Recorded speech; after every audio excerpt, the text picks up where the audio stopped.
পাপের কাজ করে লজ্জিত হলে পাপ কমে যায়, আর পুণ্য কাজ করে গর্ববোধ করলে পুণ্য বরবাদ হয়ে যায়।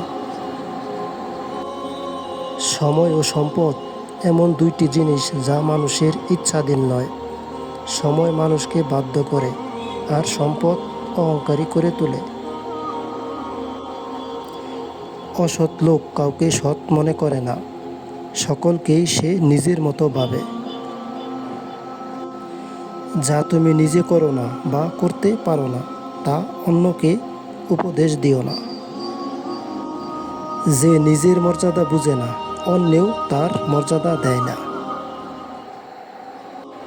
সৎ কাজ অল্প বলে চিন্তা করো না, বরং অল্পটুকুই কবুল হওয়ার চিন্তা করো। শত্রুরা শত্রুতা করতে কৌশলে ব্যর্থ হলে তারপর বন্ধুত্বের স্বরূপ ধরে। ভদ্রতা উন্নত চরিত্রের লক্ষণ, আর শিষ্টতা উৎকৃষ্ট ইবাদতের লক্ষণ।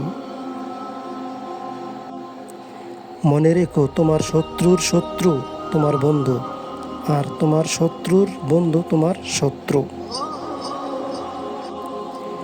কেউ তোমাকে দাম না দিক, তুমি তোমার কাজ করে যাও। যে নিজে সতর্কতা অবলম্বন করে না, দেহরক্ষী তাকে বাঁচাতে পারে না। মানুষের চরিত্র সত্য ও সুন্দর হলে তার কথাবার্তা ও নম্র ভদ্র হয়। সবচেয়ে সুখী ব্যক্তি সেই যাকে আল্লাহ তাআলা একজন পুণ্যবতী স্ত্রী দান করেছেন।